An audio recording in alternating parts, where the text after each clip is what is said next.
Hello everybody and welcome to the final resolution check-in for my Play All Card Challenge. If you don't know, why don't we dive in and kind of just see what this whole challenge was all about. I think this is the 5th or 6th check-in we've done, but we'll still remind you of the rules just in case it's your first. The goal was simple, was to play all player cards. This means I need to put all assets into play all events from my hand, and commit each skill card to a skill test. A card counts if this only happens once. I don't need to do it multiple times. I don't even need to use the card to its full potential. I just need to play the card or commit the card if it is a skill. That was the goal, nice and simple. A few more boring rules to just cover like the groundwork.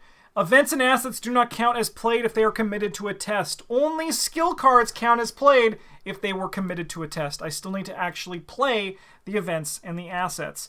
Cards played in standalone mode count for progress, mostly because this challenge would have been impossible if that wasn't the case. And lastly, and this one's actually pretty easy because Hemlock Vale isn't coming out till 2024 anyway, investigators don't count and only cards released at the start of 2023 count. So that was nice and simple for this. Now, with all of that said, all of the rules out of the way, how's it going? Well, as you saw by the video title and the thumbnail, it is finished. Yes! Yes! We did it! We freaking did it. I'll have some final thoughts wrapping this all up at the end of the video, but this was a freaking accomplishment. I didn't cry when it was done, but I felt like once I played that last card, I was kind of just like, holy cow. I played 979 cards. Some of them for the first time, some of them I played multiple times throughout the year. But when it was all said and done, I actually got every single MFN card played. Once again, you might notice some discrepancies with the numbers as here as well. This was because of the how I did the spreadsheet to keep track of everything, but I had every card listed and there wasn't any cards I missed. Just my math and formula was wrong a bunch of times on Google Sheets, just so you could understand what was happening there. But as you see it there, we got all of the cards played and it was a good day indeed. So we have to do a bunch of talking about all these cards. I have the final cards I played for every class, the order that I finished them. But I finished it actually, so I'm recording this on the 29th. The video is going live on the 30th, but I finished it last week on the 23rd. That was the final day. We played an epic multiplayer game day for Patreon, and I finished it up on that day with an Amina Zidane deck. And while the deck wasn't great, it did feel good to actually finish the whole thing. So, let's talk about some other stuff. First, these were the 5 challenge cards. So in the previous resolution video, these were the cards that were most daunting to me. So just pay attention to where these cards eventually fall. Some of them fall onto the final things, some of them don't. Monster Slayer, I actually combo with the Narcotic Manuscripts and with a different deck. And I'll just tell you, a 10 XP combo to kill an enemy ain't worth it. It wasn't worth it. Dissection Tools was actually one of the last few secret cards I played. I put it into this janky ass Ursula deck with an ornate bow, and it wasn't good. Lucky Dice, I actually honestly don't even remember playing. I know it was one of the last few cards, but I don't even remember the deck. That's how like unimportant Lucky Dice is as a card in Arkham Horror, the card game. Flute of the Outer Gods, I said in the past that I wasn't looking forward to playing this one because I've already done it. I already got 10 curse tokens on the card, and at that point, I beat the card. So, what I did for this challenge is I actually literally just ran that deck back. I played that exact same Ursula deck I did in the first video, and I got 9 curse tokens on the Flute of the Outer Gods. So I'm going to just say it. The deck does its job. I was very proud of that deck, and I feel like it actually did its job. But still not worth it. And then Perseverance, it was mostly because it was hard to trigger, but I played a Kelvin deck, and I triggered it. Actually, no, it was a Tommy deck. It was like a Tommy kill himself deck. And it was good. It was good at getting Perseverance played. So those were the 5 challenge cards, but let's look at some more kind of fun and intriguing stats. So this was my order of completion. Neutral obviously was the first, the lowest cards. I think actually multi-class has fewer cards. It does, but multi-class cards, they're not as easy to just put in any deck like a neutral class is. Then Survivor, Guardian, Rogue, Mystic, Seeker. They were all actually like finished within the same 2 days.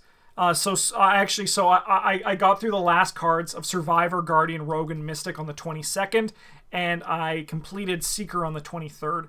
So this order of completion isn't like crazy relevant in terms of how I like the classes. This was just how the last 16 cards kind of felt out.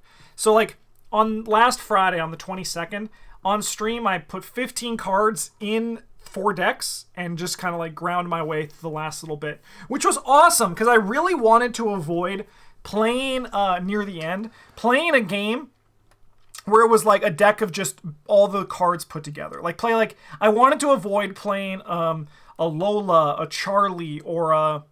Well, I guess Charlie's not a great thing. He's just 2 classes. Like a Lola or a Susie deck and just kind of like throw in the towel and be like, here is everything else. I was able to make 4 decks. 3 of them were all right, and 1 of them, the Ursula deck, was not good.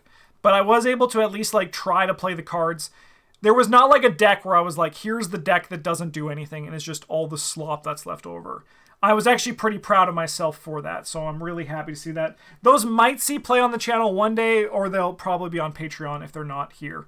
At the lowest tier level of $3. If you want to support me in the Patreon channel, you can do so, find it in the description. But let's keep this going. Enough of the hashtag ad. These were the last 9 cards for Survivor. Against All Odds, Aquina, Close Call, Infighting, Nightmare Bobble, Trial by Fire, True Survivor, Try and Try Again 1 and 3. Notably, I started to kind of like game the system a little bit in Standalone, and I played Try and Try Again 1 and 3 in the same deck, and that was pretty good. So I played a Silas deck with Try and Try Again. It actually kind of made me a little bit hyped to build a real deck like this, but especially with some of the new Hemlock Vale cards coming out for Bless, I really want to build a Bless Survivor deck. I think it's the best Silas deck. He's already Survivor. But I was basically like looping Take Hearts and Signum Crucis with the Try Again, and a Grizzly Totem as well. Like the Grizzly Totem is the thing that allows you to loop it, but the Try and Try Again just makes it so that you never like run out of juice. It was a really fun deck, and I think it did its job. Our last 4 Survivor cards: Against All Odds, Close Call, Infighting, and Trial by Fire. I finished Close Call and Infighting in a Rita deck, and Against All Odds and Trial by Fire were actually in the same Calvin deck that I played for the last on the 22nd. It just so happened that Trial by Fire is easier to trigger and positively, and Against All Odds was just the last Survivor card finished. I definitely think that I had the easiest part with Survivor for the most part. The biggest MVP of the year for both the Survivor and Guardian cards were Parallel Pete. He made it so that a lot of Survivor and Guardian cards that I would not want to play were actually super viable in a deck for him, and they actually made the cards really fun to play. So thank you, Parallel Ashcan Pete, for giving me with a big layup there. Next one was Guardian. Our last 10s were the 35 Winchester, and yes, I did play that one with None with the Gun, and it was a good time. Blood Eclipse 3, Book of Psalms, Interrogate, Kerosene, Self-Sacrifice, Shield of Faith 2, Spiritual Resolve, Springfield, the M1903, and the Telescopic Sight. Last 5 Guardian cards: Blood Eclipse, Self-Sacrifice, Spiritual Resolve, Springfield, M1903, Telescopic Sight. And of course, as you can see, the last Guardian card here was Blood Eclipse, which happened to be in the same Calvin deck that was actually featured the Against All Odds and the Trial by Fire. The Telescopic Sight I actually built into with the Springfield, and we built a Mark Harrigan deck that played with the Kelvin, and it was pretty sweet. It did its job, which was super awesome. The Guardian cards, I think that the Guardian, I still enjoy playing the Guardian class. I like them more in 3 and 4 player than I do in 2 player. Because in 2 player, it's kind of one of those things where like you certainly could build around the clue getting side of Guardian, but it seems like why, right? Like, apart from the fact to be fun and be different, which is a reason all in of itself. That's something that I learned this year when I get to my closing thoughts on this. But it's hard to really fully explore the wild parts of the Guardian card and, like, do the kind of funny, janky things in 2-player, mostly just because, like, timing is even tighter. Like the lower player counts you get, the tighter your clock is. But honestly, like, I had a lot of fun exploring all of the different weapons. I now can guarantee the Springfield M1903 is definitely not for me, but I'm happy if it's for you. And then on the opposite, like, the Winchester seems fun with its new taboo. The M1918 bar was a really great gun. And obviously the Thompsons are sick. So I had a lot of fun with the Guardian class this year. And thank you, Guardians, for being you and being awesome. The last cards in Rogue, we got Lucky Penny 2, Colt Vest Pocket, Copycat 3, Daredevil, Eye of the Jinn, Hit and Run, Lucky Dice, Sawed-Off Shotgun, Untimely Transaction. And I played a lot of Tony decks in the last little bit to finish off a lot of the weapons. And there was a Tony deck I built with Sawed-Off Shotgun that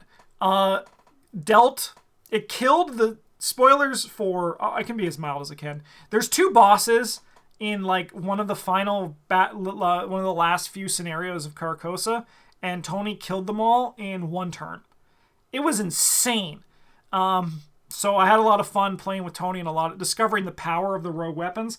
I wish there was a rogue who could use it more consistently as well alongside Tony. You can certainly work for it with other rogues, but Tony just makes it look easy and has a great time doing it. Last 5 were the Lucky Penny, Copycat 3, Daredevil, Eye of the Jinn, Hit and Run. So you can actually see that the Lucky Dice 2, actually didn't even make it into our last 9 rogue cards, which is wild. If you're wondering why some of them are 9 or 10, it's just like whenever I finished a scenario and I either had like 10 or 9 cards left, I would mark how many were there. So I don't actually didn't keep track of it until like the final 5 about the order that they actually left. Eye of the Jinn was our last card here. This is not anything against the card. I think the card is actually really sick and fun to play with. It's an exceptional card. I actually put it in like a good chunk of standalone decks that I was building and just never drew the damn thing. So that's why it's just here at the bottom. This also might have been part of my Ursula deck that was really bad. I was using the Ornate Bow on Dr. Ellie. So, yeah. You can tell it was a little bit janky there for sure. On to our last cards for Mystic. We got Diana Esperance, Divermus Mysterious, Flute of the Outer Gods, Mind Wipe, Moonlight Ritual 0 and 2, Onyx Pentacle 4, Protective Incantation, and Recharge. Going down to the last 5, Diana's still there, Moonlight Rituals are still there, Protective Incantation, and Recharge. And then, of course, our last one here is Diana Esperance. Diana Esperance, I don't think she's a bad card. I actually, I made it a goal in my earlier days of this to try to just get through some bad cards. So, like, a lot of standalones was kind of just grinding through cards that I think are bad. So just because someone is on here as the final card I played for a class doesn't really, is not indicative to the quality of the card. Diana was just here because she was a build-around, and I have a hard time trying experimental build-arounds with Mystics in 2-player. I feel like I would be able to explore the Mystic class a lot more with 3 players. Maybe this is my own, personal hang-up. It probably is, right? It probably is my own problem there. But I have a hard time with Mystics in 2 players just because of the pressure that is given to you in the game. And maybe I have to explore otherwise and see what I can do as well. But, something like a David Renfield, or after he was untabooed, or just I use it as a throwaway slot for my Arcane Initiates. Diana obviously is super powerful. I had a fun time playing her, but she was just happened to be the last one on the list for the Mystics. Has my opinion on Mystics changed over the years? No, over the year? No, not really. They're still probably my least favorite class to play in 2-player, but I like every class in 3-player. Once you go 3 or 4-player, it really can change what you're capable of doing with the class, in my experience. And I'll tell you, I had a lot of experience with Arkham this year. A lot of it. So, yeah. On to our final class here that we finished up was the Seeker class. We have the Archive of Conduits Tindalos, Cryptic Grimoire, both of its upgrades, Dissection Tools, the Dream Diary Child upgrade, Forbidden Tome Dark upgrade, Grey's Anatomy, Strange Solution Freezing upgrade, and the Stygian Eye. Our last 4, Archive of Conduits, Cryptic Grimoire, Guardian, Dissection Tools, and Dream Diary Child. And of course, our last card here, as you can see, was Dream Diary Child. This was part of my Amina deck. I wanted to build an Amina Dream Diary deck. Child was not the right choice for the deck if I was going to play it legitimately. However, it was the one that I got with... it was the one that I had to play, so I did include it in that deck, and it was the worst one of the two, but we got the day done, which is what matters most importantly. I know it's like technically against the rules to play upgraded cards in standalone, but I honestly can't imagine the real designers don't play test cards following these rules as well. So I don't really personally follow it for standalone rules. If you do, more power to you. But I'm pretty fine with just playing it and seeing the card in standalone, and I imagine the majority of people are as well. There was a lot of these in Seeker. That's kind of like... Seeker was like the hardest one to finish, I think. Mostly because like they're high XP cards. While some of them are really good, the majority of them are kind of just there. And like they're part of build-arounds, and that's harder to finish. But yeah, Seekers are still good. They're still good. They're still good. What did we... final thoughts. What did we think? So, I had a lot of fun doing it, but this was a really difficult challenge. When it first started, I thought, holy hell, this is going to be super easy and chill. And then in the summer, I was like, this is not going to happen. And then in the fall, I was like, this is all going to be doable, and it was kind of up from there. But it was a lot of Arkham. And it was a lot of Arkham that was like not, at certain times, not really super enjoyable to play. The reason for that was just that while I was doing the Arkham Gauntlet, which is another one of the hardest challenges I've done, which is playing every campaign with the same collection. That was kind of inspired by someone suggesting it for this challenge, and it was a great idea, but there's a lot of times where you're just looking at stuff and being like, how do I do this, and why am I doing this to myself, so to speak, right? Like, I'm purposely playing suboptimal decks just for an arbitrary reason.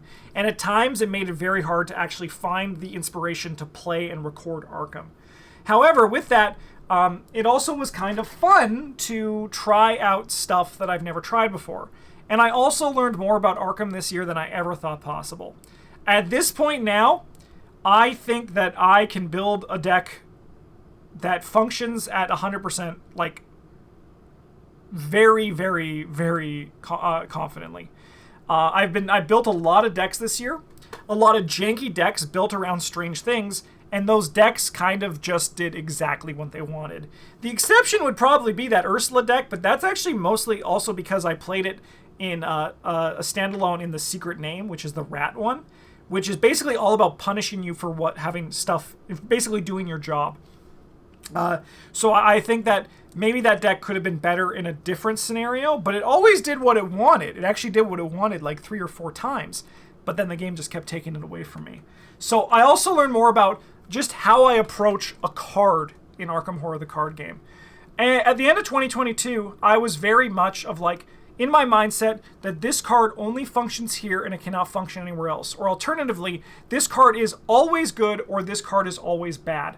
But now, with a broader perspective of playing the entire card pool, I have realized that cards that I previously thought were bad are actually super doable, just at varying scales of what their success rate can be.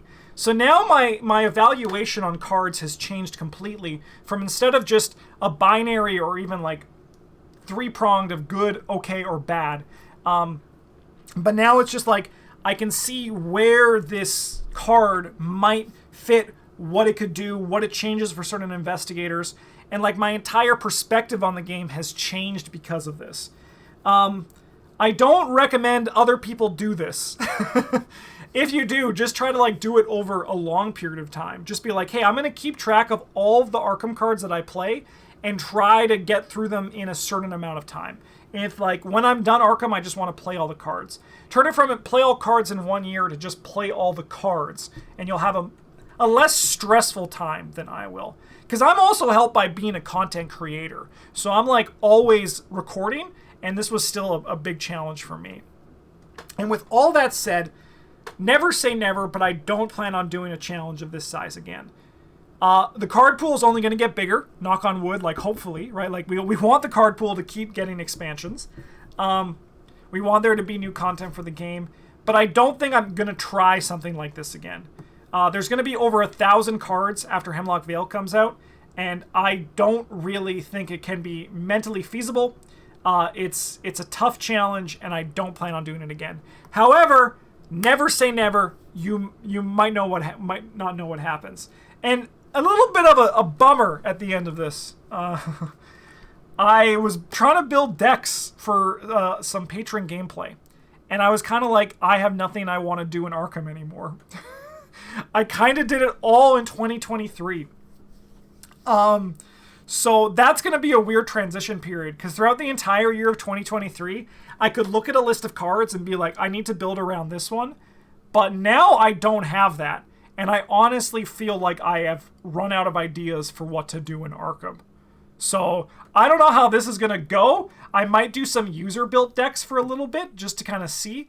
But I do there's going to be a video out sometime in January or early February where I'm going to talk about my challenge for 2024. It's a lot more chill than the last two challenges.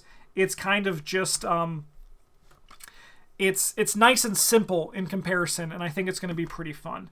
But that's not going to come out right away. It's going to take some time. Thank you to everyone who came on this journey with me. I can't believe I freaking did it, and it feels great. If you want to support me again, you can do so by liking, commenting, subscribing, or joining our Patreon or our Discord channel. All that kind of stuff is all great for helping our channel grow. In the meantime, thanks for watching. Have a good one, and have a happy new year and an exciting 2024. See you all then, and as always, GG's.